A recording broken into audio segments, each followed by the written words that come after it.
अस्सलामुअलैकुम। आज की इस वीडियो में हम सीखेंगे कि फाइनल डिलीवरेबल CS619 का किस तरह से बनाना है। उसके अंदर कौन कौन से स्टेप्स इंक्लूड होते हैं, कौन कौन से चीज़ें आपने ऐड करना होती है। इस सारे प्रोसेस को आज की इस वीडियो में हम सीखेंगे। एक एक चीज़ को प्रैक्टिकली करके हम देखते हैं।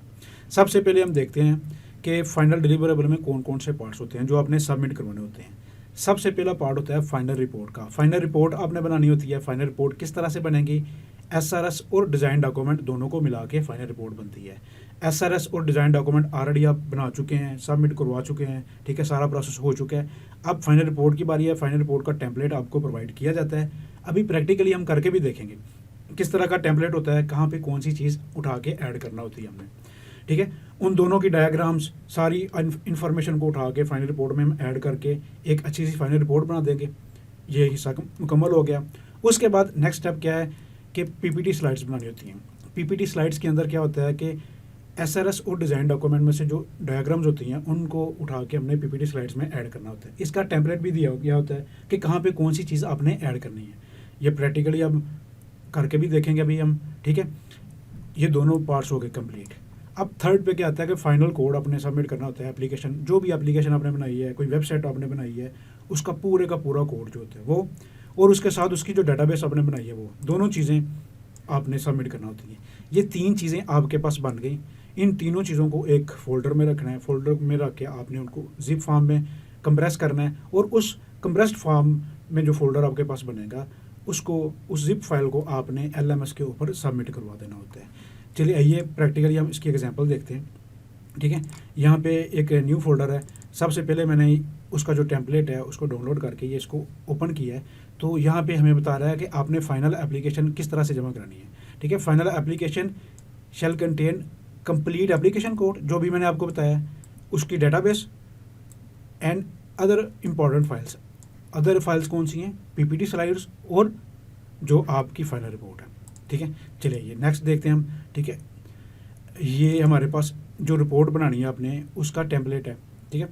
इस टेम्पलेट को आपने फॉलो करना है। टेम्पलेट में क्या है कि फाइनल रिपोर्ट, यहाँ पे अपना प्रोजेक्ट का नेम आना है आपका, ठीक है। कौन सा प्रोजेक्ट है आपका, कौन सी एप्लीकेशन है, कौन सी वेबसाइट है जो आप बना रहे हैं, यहाँ पे उसको कॉपी पेस्ट कर देना है। यहाँ पे सुपरवाइज़र का नेम आएगा, यहाँ पे कौन सबमिट करवा रहा है, अपनी ID, ग्रुप ID, अपना नेम वगैरह सारा कुछ यहाँ पे आपने मेंशन कर देना है, ठीक है। बड़ी डिटेल के साथ आपको यहाँ पे गाइड किया गया है। एक एक चीज़ बताई गई है कि यहाँ पे क्या चीज़ ऐड करनी है, यहाँ पे क्या चीज़ ऐड करनी है, ये सारी चीज़ें आपको बताई गई हैं। वैसे वैसे आपने ऐड करते जाना है। यहाँ पे कौन सा नेम करना है, ऐड करना है, सारी चीज़ें यहाँ पे डिटेल या ऐसे ही रहने दें। जो भी आपने एक्स्ट्रा ऐड करनी है वो यहाँ पे ऐड कर सकते हैं। डेडिकेशन में भी आप ChatGPT से लिखवा सकते हैं, वैसे गूगल से सर्च करके देख सकते हैं कि डेडिकेशन में क्या क्या चीज़ें ऐड होती हैं, ठीक है। डिफरेंट प्रपोजल के ऊपर, फाइनल रिपोर्ट के ऊपर बहुत ज़्यादा डिटेल आपको मिल जाएगी। यहाँ पे डेडिकेशन में जो चीज़ आप ऐड करना चाहें अपनी रिक्वायरमेंट के मुताबिक, जो आपका दिल है वो ऐड कर सकते हैं। एक्नॉलेजमेंट किसको करना चाह रहे हैं आप डेडिकेशन के बाद, एक्नॉलेजमेंट में ये इसके बारे में भी ChatGPT से सर्च कर लें, आप गूगल से सर्च कर लें, वैसे कोई टेम्पलेट देख लें। अभी प्रैक्टिकली मैं आपको दिखाता भी हूँ इसके बारे में। तो एक्नॉलेजमेंट यहाँ पे ऐड कर लेनी है आपने। उसके बाद प्रीफेस यहाँ पे ऐड कर देना है। प्रैक्टिकली अभी हम देखते हैं एक एग्जांपल के तौर पे एक डॉक्यूमेंट को कि ये चीज़ें क्या होती हैं, किस तरह से ऐड करनी होती हैं। यहाँ पे है table of content. Table of content में बताया गया है कि सबसे इसके डिफरेंट चैप्टर्स होते हैं। पहला चैप्टर है, ये दूसरा चैप्टर है, ठीक है, तीसरा चैप्टर है और ये चौथा चैप्टर है। 4 चैप्टर टोटल बनेंगे इस रिपोर्ट के अंदर। इन चैप्टर्स के अंदर फर्दर कौन कौन सी चीज़ें ऐड होंगी, ठीक है। इसका नाम क्या है कि गैदरिंग एंड एनालाइजिंग इन्फॉर्मेशन, इस चैप्टर का नेम ये होगा। उसके बाद इसके अंदर क्या आएगा? इंट्रोडक्शन है, पर्पज़ है, स्कोप है, डेफिनेशन है, ठीक है, एब्रीवेशंस हैं, यूज़ केस डायग्राम और यूज सिनेरियो हैं, ये दोनों ऐड होंगे। मेन हेडिंग ये है, उसके अंदर ये दोनों चीज़ें ऐड होंगी। फिर उसके बाद क्या आएगा? रिक्वायरमेंट्स ऐड होंगी, ठीक है, नॉन फंक्शनल रिक्वायरमेंट जो है वो वाली ऐड होंगी। अगले चैप्टर में क्या होगा कि मेथोडोलॉजी कौन सी आपने यूज़ की है, चूजन मेथोडोलॉजी कौन सी है, और कौन कौन सी मेथोडोलॉजीज अवेलेबल हैं, ठीक है। डिफरेंट मेथोडोलॉजी जो सॉफ्टवेयर डेवलपमेंट लाइफ साइकिल्स हैं वो अवेलेबल हैं, उनके बारे में आपने बताना है और बताना है कि आपने कौन सा चूज़ किया और क्यों चूज़ किया, ठीक है। जहाँ पे उसकी रीज़न बता देनी है। वर्क प्लान SRS डॉक्यूमेंट में आपने बनाया था। टीम का जो स्ट्रक्चर है, टीम स्ट्रक्चर, ठीक है, टीम के स्ट्रक्चर के बारे में आपने यहाँ पे बता देना, भैया आपकी टीम में एक से ज़्यादा बंदे हैं, ग्रुपों में बना रहे हैं कि या एक ही बंदा है आपका, ठीक है। आगे प्रोजेक्ट स्केजुअल जो है उसके बारे में आपने बता देना है। यहाँ पे डिफरेंट देखें, स्कोप है और क्लास डायग्राम है, आर्किटेक्चरल डायग्राम है, डायनामिक मॉडल जो है, सीक्वेंस डायग्राम्स हैं, क्लास डायग्राम है, डेटाबेस डायग्राम है, यूज़र इंटरफेसेस हैं। ये सारी चीज़ें जो हैं आपने उसके अंदर जो है डिज़ाइन डॉक्यूमेंट और एसआरएस डॉक्यूमेंट के अंदर बनाई हुई हैं, ठीक है। उनको यहाँ पे ऐड करना है, यहाँ पे डेवलपमेंट प्लान। चीज़ क्लियर होगी, इसको बंद करते हैं अभी हम। अब नेक्स्ट देखते हैं जो प्रेजेंटेशन का सैंपल है। ये प्रेजेंटेशन का एक सैंपल है, इसको आप चेंज करके कोई खूबसूरत इसकी डिज़ाइनिंग करना चाहते हैं, कोई और इसकी डिज़ाइनिंग यूज़ करना चाहते हैं तो वो आप कर सकते हैं, कोई इशू नहीं है। एक सैंपल के तौर पे एक सैंपल दिया गया है कि इस तरह से चीज़ें किस किस जगह पे कौन कौन सी चीज़ आपने ऐड करनी है। यहाँ पे सबसे पहले अपने प्रोजेक्ट का टाइटल लिखना है, फिर यहाँ पे ग्रुप मेंबर्स कौन से हैं। अगर तो आप अकेले हैं तो अपना आईडी लिखेंगे, दो बंदे मिल के बना रहे हैं ग्रुप में तो उनका आईडी आ जाएगा, प्रोजेक्ट का जो इंट्रोडक्शन है वो आ जाएगा थोड़ा सा। उसके बाद यूज़ केस डायग्राम ऐड करनी है, ठीक है। ये थोड़े से बिजनेस रूल्स ऐड करने हैं, आर्किटेक्चरल जो डिज़ाइन है वो, टीम का जो स्ट्रक्चर है वो, प्रोजेक्ट स्केजुअल यहाँ पे, सीक्वेंस डायग्राम यहाँ पे ऐड कर देनी है, क्लास डायग्राम, ठीक है, ईआरडी एंटिटी रिलेशनशिप डायग्राम जो है, यूज़र इंटरफेसेस जो हैं, और टूल्स कौन कौन से आपने यूज़ किए हैं। ये सैंपल है। इस सैंपल को यूज़ करते हुए इस जो है ना स्पेसिफिक जो सिनेरियो है जो आपको सैंपल दिया है, इस सैंपल को मद्देनज़र रखते हुए चीज़ें आपने ऐड करनी है। इसका डिज़ाइन आप चेंज करना चाहते हैं, डिज़ाइन चेंज कर सकते हैं। इससे हट के कोई और डिज़ाइन करके आप प्रेजेंटेशन बनाना चाहते हैं तो वो बना सकते हैं। इसका जो डिज़ाइन है वो कोई भी अपनी मर्ज़ी से आप चूज़ कर सकते हैं, कोई मसला नहीं। क्लियर होगी। आगे सबमिट कैसे करना है, वही चीज़ जो मैं आपको बता चुका हूँ सारी। Copy all 3 files, final application, report, presentation in a single folder. एक सिंगल फोल्डर के अंदर उन तीनों को आप कॉपी करें रख दें, और फिर उसके बाद क्या करना है, जिप या आर के साथ उसको कंप्रेस करके जिप फॉर्म में उसको चेंज कर दें, और उसको फिर आपने सबमिट कर देना है LMS के ऊपर। ये चीज़ें क्लियर हो गई। फाइनल डिलीवरेबल होता क्या है, उसके अंदर कौन कौन सी चीज़ें होती हैं, उनका जो स्ट्रक्चर है वो क्या होता है, सैंपल क्या होता है, किस तरह से उसको इन्फॉर्मेशन को ऐड करनी है हमने, और किस तरह से उसको सबमिट करना है। डिटेल के साथ ये सारी चीज़ें अब आपकी क्लियर होगी, कोई कन्फ्यूजन नहीं होगी यहाँ पे। आप चलें अब ये चीज़ें प्रैक्टिकली करके देखते हैं। एक एग्जांपल के तौर पे एक प्रोजेक्ट है कॉलेज मैनेजमेंट सिस्टम का, उसका हमने बनानी है, फाइनल रिपोर्ट देखनी है। ये SRS उसका पड़ा हुआ है, ये उसका डिज़ाइन डॉक्यूमेंट है। जब आपने फाइनल रिपोर्ट बनानी है, SRS को ओपन कर लेना आपने। ये देखिए मैंने SRS को ओपन कर लिया, ठीक है, और साथ ही मैंने डिज़ाइन डॉक्यूमेंट को ओपन कर लिया। ये दोनों डॉक्यूमेंट ओपन हो गए। अब क्या करना है कि वो जो उसका टेम्पलेट था ना फाइनल रिपोर्ट का, वो आपने ओपन कर लेनी है। यहाँ पे मेरे पास फाइनल रिपोर्ट एक ऑलरेडी आपको बताने के लिए बनी हुई है, ठीक है। आपने वो सैंपल यहाँ पे जाके ये रिपोर्ट वाला सैंपल ओपन कर लेना है, दोनों SRS और डिज़ाइन डॉक्यूमेंट को ओपन करने के बाद। ये मेरे पास एक फाइनल रिपोर्ट है, ठीक है। अब यहाँ पे देखिएगा आप, ठीक है, इस तरह से आपने बनानी है। प्रोजेक्ट का नेम लिखा हुआ है, इस तरह से ये लिखना है, ठीक है। ये सारी इन्फॉर्मेशन इस तरह से ऐड करनी है सारी। ये किसको ये लिखा हुआ है ऐसा, इस तरह से इन्फॉर्मेशन, ठीक है।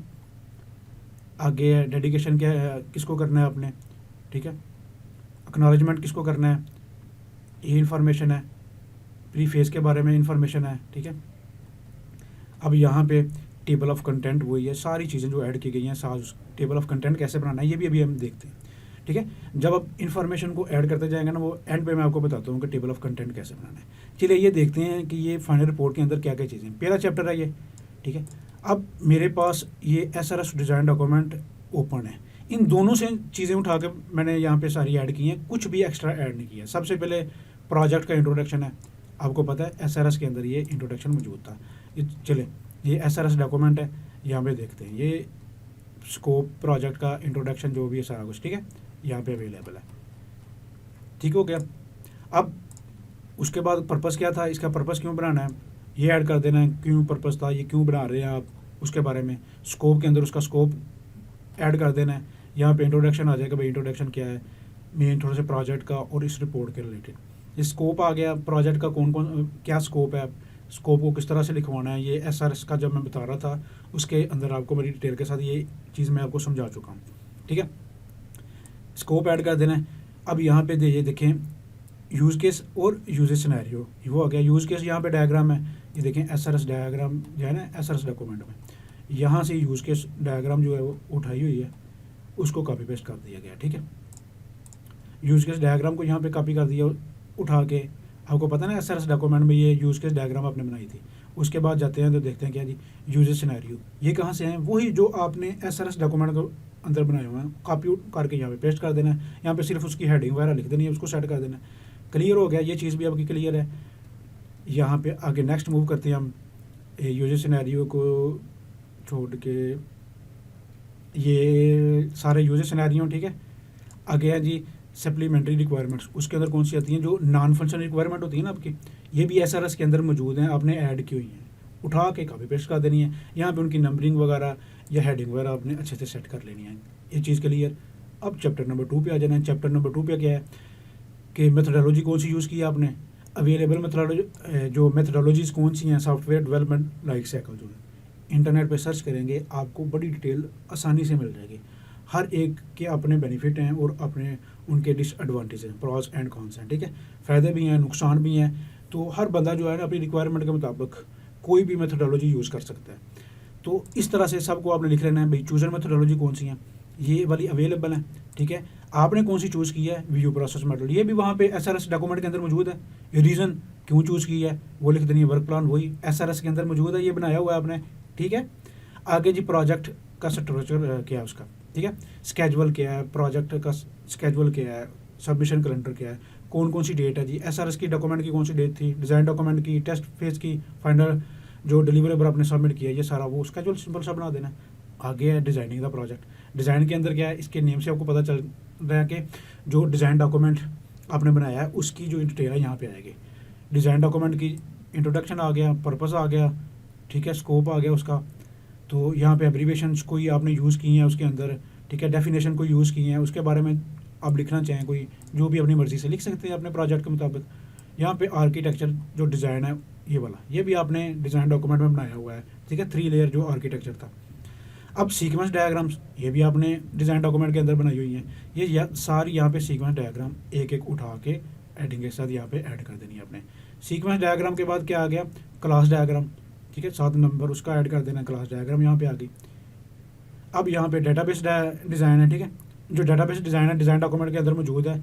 ईआरडी ऐड कर देनी है, ग्राफिकल यूज़र इंटरफेस, जो मेन इंटरफेस जो आपने ऐड किए थे वो यहाँ पे आपने ऐड कर देने हैं, ठीक हो गया। अब यहाँ पे चैप्टर नंबर 4 के ऊपर क्या जी, डेवलपमेंट प्लान, इसके अंदर आर्किटेक्चर डिज़ाइन आ गया।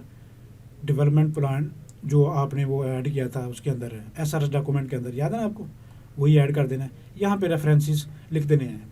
रेफरेंस के अंदर क्या आता है कि कौन कौन सी वेबसाइट है जहाँ से आपने हेल्प ली है। फॉर एग्जांपल जो है सॉफ्टवेयर डेवलपमेंट लाइफ साइकिल के बारे में आपने सर्च की, डिफरेंट के बारे में पढ़ा, स्टडी किया, तो कौन सी वेबसाइट से आपने हेल्प ली, वो लिंक ऐड कर दिया। फिर आप गए यूज़ केस डायग्राम के बारे में किसी वेबसाइट से आपने पढ़ा, हेल्प ली, वो यहाँ पे ऐड कर दें।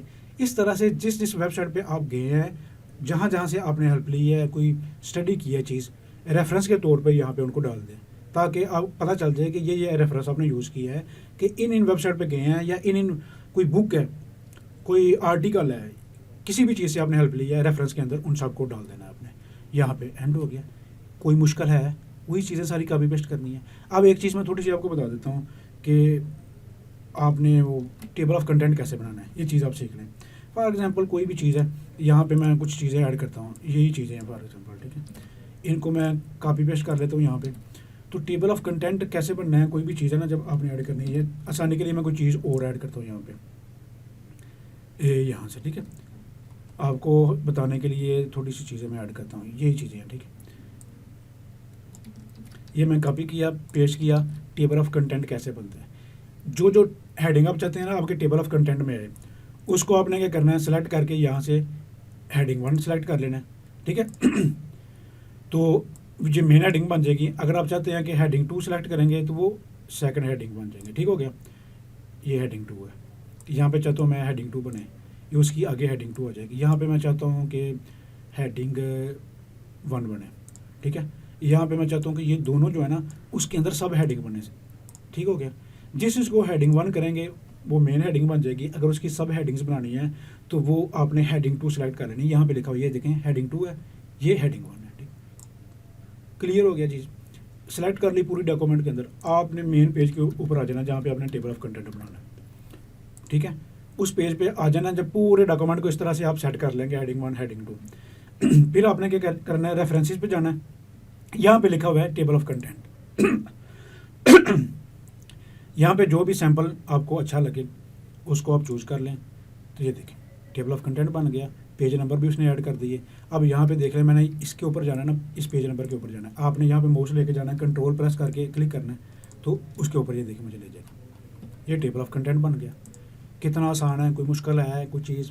अब जब भी आप कोई पेज नंबर चेंज करेंगे या कोई भी ऐड करेंगे, राइट क्लिक करना है उसके ऊपर, अपडेट टेबल, क्या करना चाह रहे हैं, पेज नंबर आपके चेंज हुए हैं या टोटल टेबल को दोबारा चेंज करके बनाना चाह रहे हैं, सारे टेबल को अपडेट कर देगा। देखें पेज नंबर भी ऑटोमेटिकली एडजस्ट कर देगा।